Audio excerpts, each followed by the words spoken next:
convosco. Ele está no meio de nós. Proclamação do Evangelho de Jesus Cristo segundo Lucas. Glória a vós, Senhor.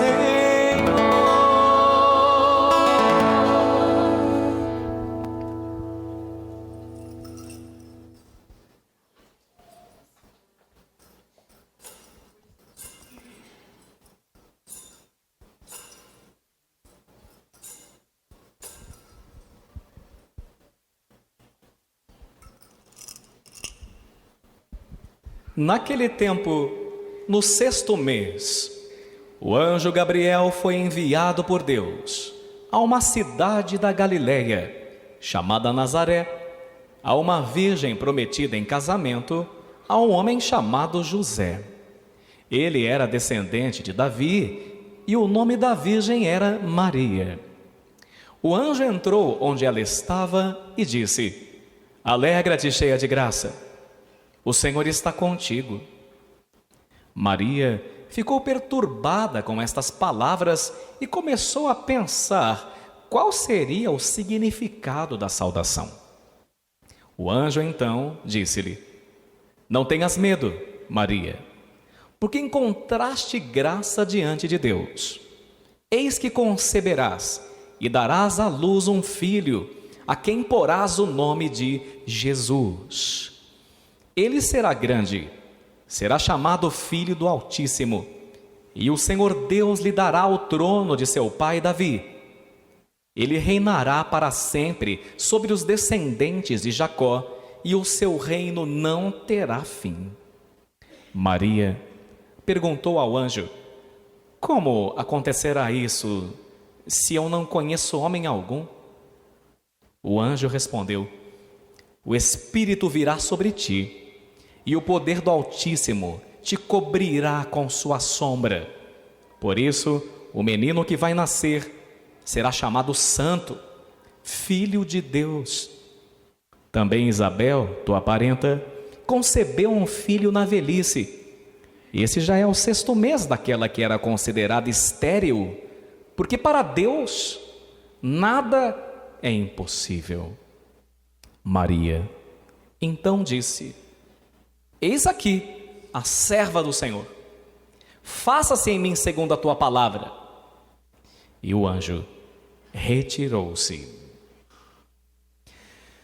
Palavra da salvação.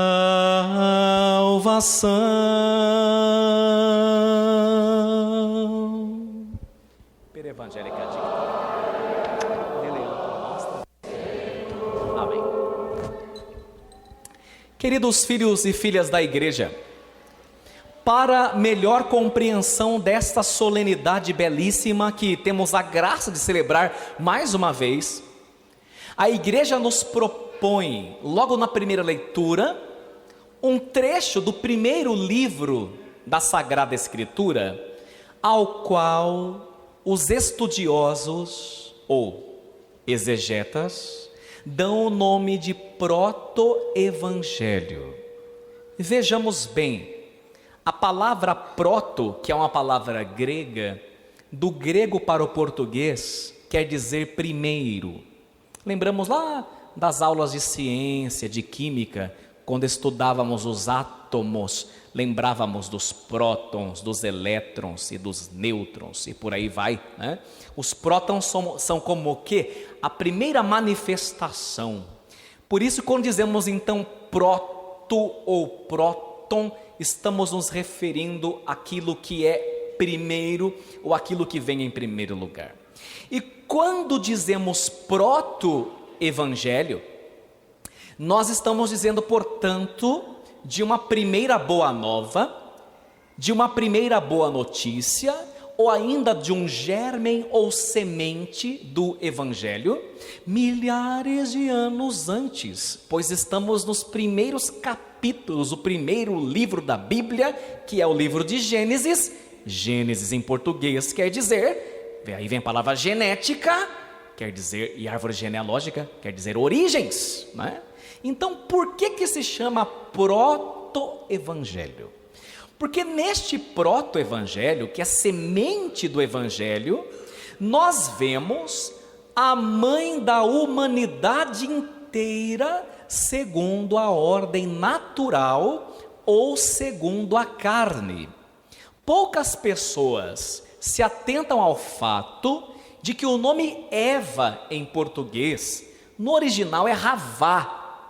Depois foi Eve em inglês, aí foram mudando as terminações.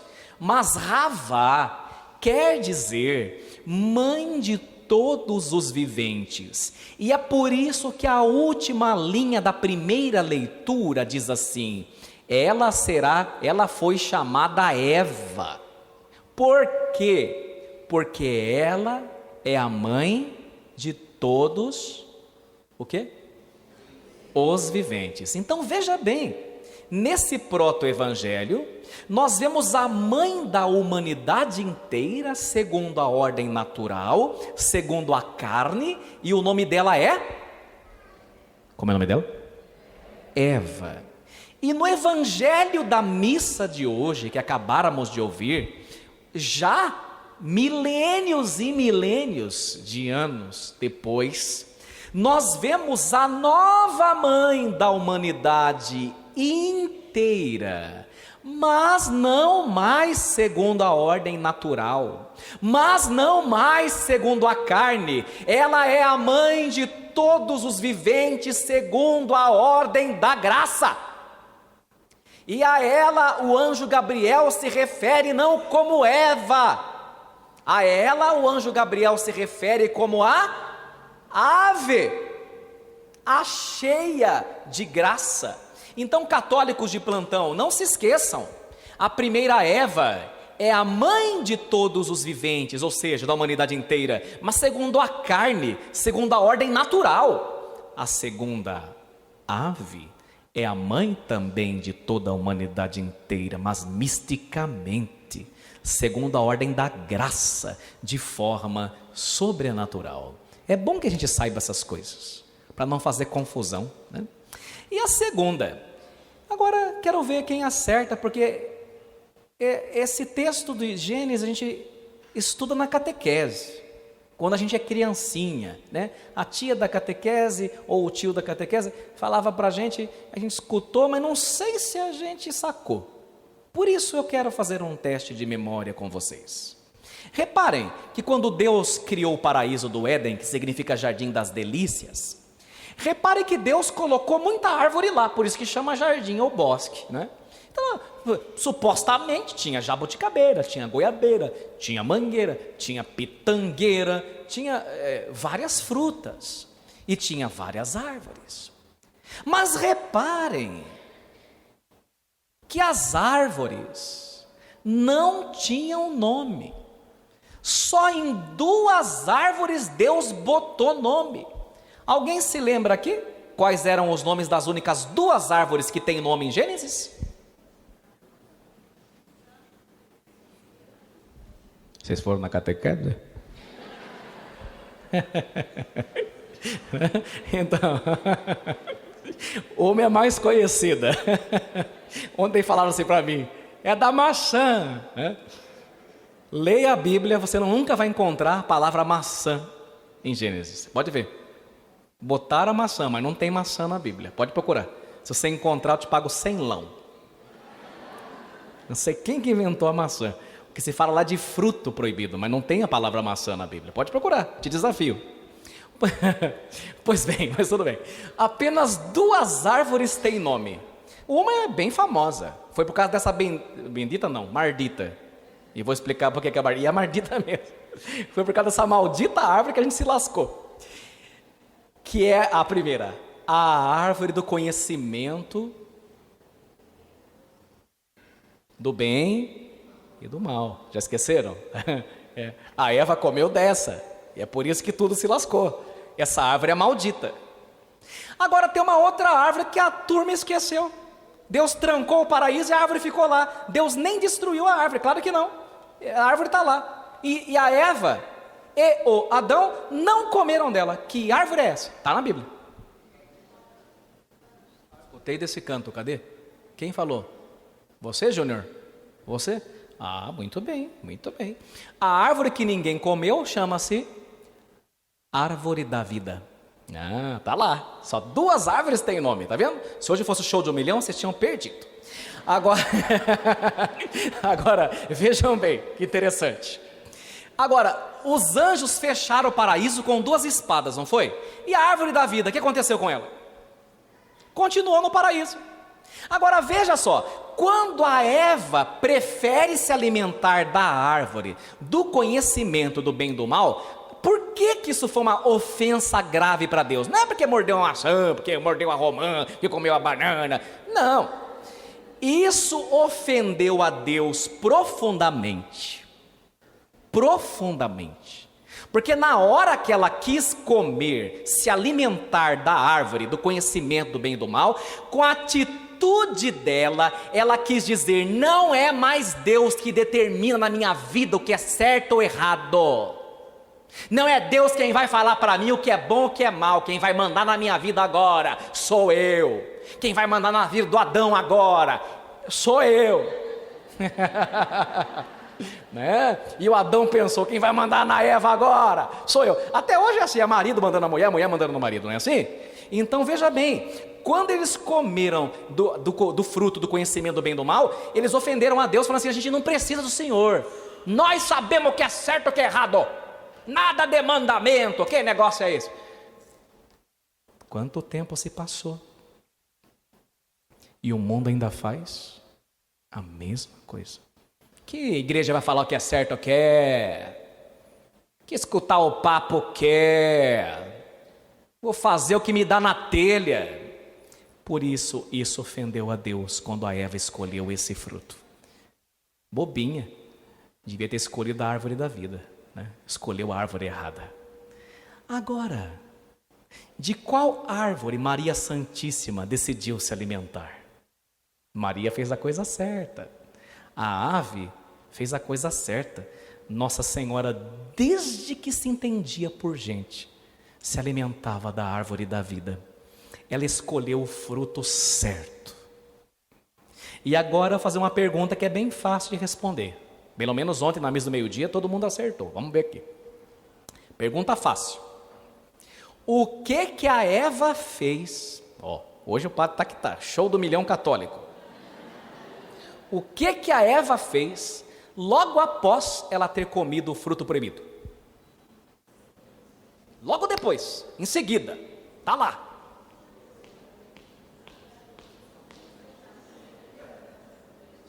Certinho. Ofereceu para Adão. Então a Eva ofereceu para Adão. Agora veja que curioso. A Eva ofereceu para Adão o fruto maldito. A ave oferece constantemente o fruto bendito a toda a humanidade. Ela faz o contrário de Eva. A Eva ainda hoje oferece de uma certa forma para nós o fruto proibido do conhecimento do bem e do mal, que é um fruto maldito. A ave nos oferece o fruto bendito do ventre dela, que é a árvore da vida, Jesus Cristo nosso Senhor. E eu não sei se você já parou para prestar atenção de que a cruz é uma árvore. Na sexta-feira santa a gente canta, ó cruz, árvore nobre, que ostentas nos teus galhos o doce fruto da vida. A cruz é uma árvore, e nesta árvore está pendurado o fruto bendito, o fruto da vida, que não é outro senão Jesus nosso Senhor. Todas as vezes que nós olhamos para Maria, ou ela está grávida, apontando para a barriga, bendito é o fruto, Jesus. Ou ela está de braços abertos, dizendo, gente, comam desse fruto aqui. Na primeira vez vocês fracassaram, acertem agora. Entendem? Então, a gente está anos e anos na igreja e não para pensar na profundidade dessas coisas. O que Maria faz? Nos dá o bendito fruto como antídoto contra o maldito que nós comemos quando caímos como humanidade lá no paraíso. Em todas as suas aparições, Nossa Senhora constantemente oferece o fruto do seu ventre, Jesus, ao mundo.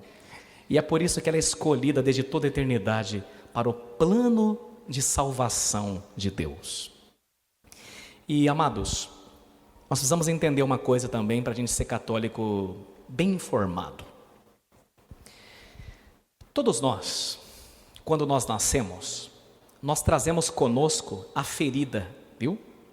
Todo mundo nasce com uma ferida terrível, mortal. Essa ferida é chamada popularmente de mancha do pecado original. Ninguém escapa, ninguém. Por isso que quando o bebezinho malemar pega uma firmezinha, vai batizar. Não espera completar 7, 9, 10, 15. Ficou firminho, leva a batizar. Por quê? Para pagar essa dívida. Então, quando nós nascemos, nós não nascemos como a Virgem Maria. Nós nascemos no pecado.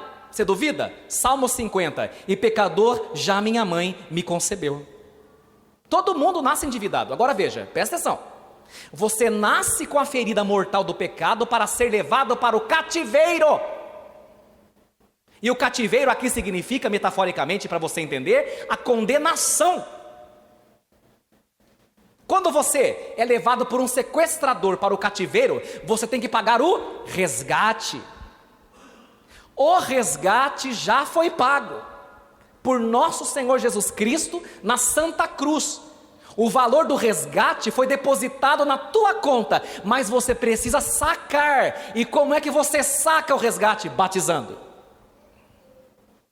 Entende por que o batismo é tão importante para a salvação? Importantíssimo para a salvação. Você saca o valor do resgate. E pagando o resgate, trazendo o seu bebê para batizar, ele é livre do cativeiro. Então, existem duas formas de uma pessoa se livrar do cativeiro. Preste atenção. Porque tem muito católico que muda de igreja porque não presta atenção. Porque não estuda. Porque fica um católico desinformado, ignorante. Nós não podemos ser católicos ignorantes. Então veja bem, existem duas formas de você sair do cativeiro. Forma A, você já está no cativeiro, alguém paga o resgate e você sai.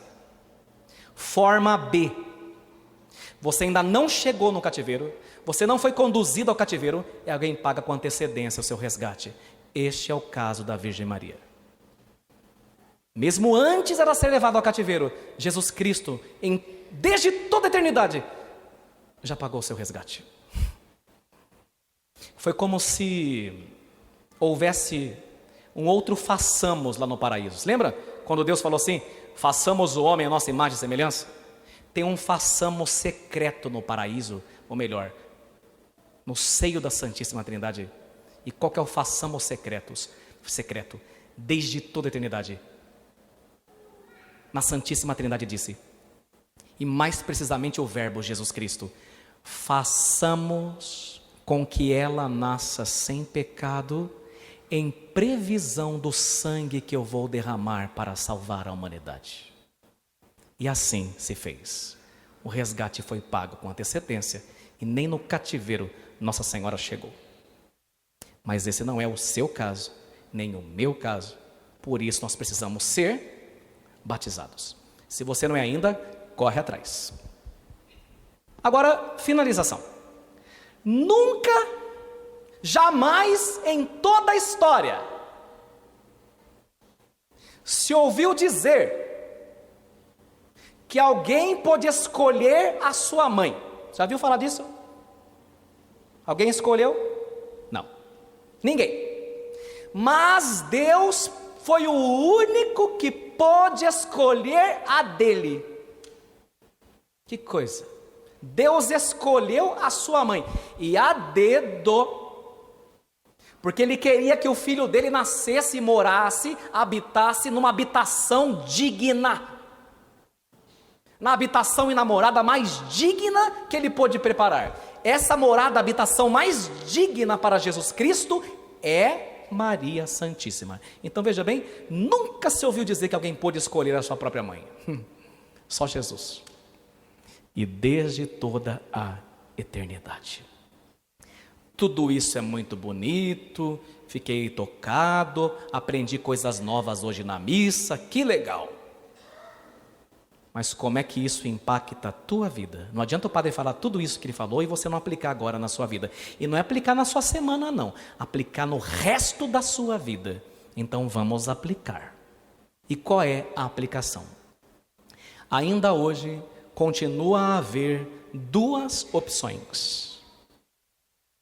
Ou eu escolho o fruto proibido e faço tudo de acordo com meus vãos projetos e minhas obstinadas vontades, ou eu prefiro me alimentar da árvore da vida, abrindo mão de minhas vontades para fazer as de Deus, pisando o inimigo e seus planos frustrados com Maria, e me torna uma pessoa feliz.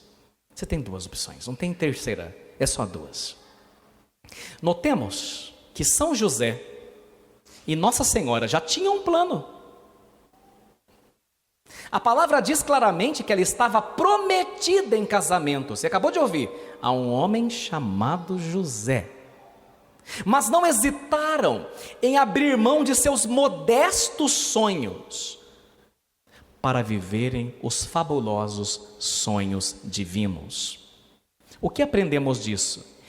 Que você pode fazer plano. José e Maria já tinham um, viu? Não é pecado fazer plano, pode fazer. Só que escreva seus planos a lápis. E entrega a borracha para Deus. Deixa Deus te surpreender, tá bom? Pare de escrever seus planos à caneta. Deixe espaço para Deus mudar. Deus mudou totalmente o plano de José e de Maria, que era um plano bom, para um plano muito, muito melhor. E eu quero terminar contando um fato a vocês. Na década de 40, na Europa, naquele contexto de guerra, as cidades ficaram dizimadas, né? E uma senhora perdeu o marido dela na mina. Uma mina explodiu e matou instantaneamente seu marido e a deixou com 6 filhos pequenos para criar. Ela começou a lavar roupa para fora, teve que mudar para uma casa menor, pagando aluguel. E a coisa foi ficando muito difícil, porque os maridos iam morrendo na guerra, era uma loucura, e eles não tinham condições de nada.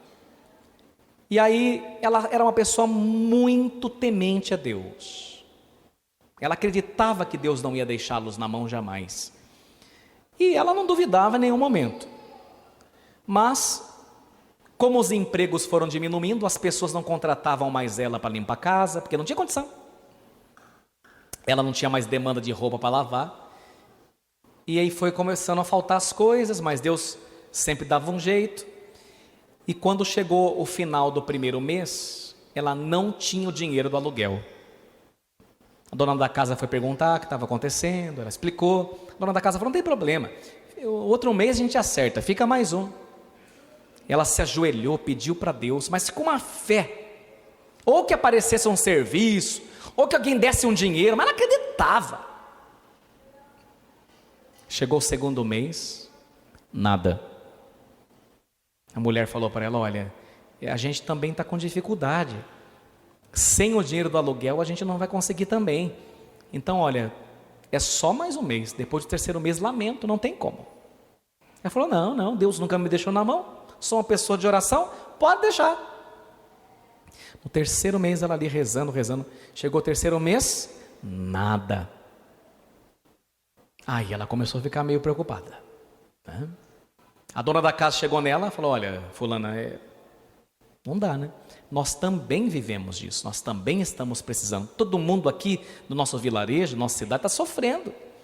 Então, a senhora tem que ir embora. E ela saiu com os 6 filhos, foi morar debaixo da ponte, e falou: puxa vida, Deus nunca me deixou na mão, tudo que eu pedi para Deus Ele me deu, e agora... Mas ao invés de ficar brava, esbravejar com Deus, ela falou: tá bem, vamos lá, a gente pede aqui, pede ali, sei lá, mas a gente vai confiar que Deus vai entrar com providência. Não deu 15 ou 20 dias, um avião passou por cima daquela vila,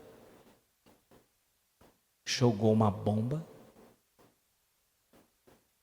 acertou em cheio a casa onde ela morava, não deixando pedra sobre pedra. Quando ela soube e olhou depois aqueles escombros, aquelas pedras queimadas, ela caiu de joelho, olhou para os 6 filhos e falou: obrigado, Senhor, porque eu tinha um plano, mas o plano do Senhor para mim e para minha família foi, é e sempre será muito melhor.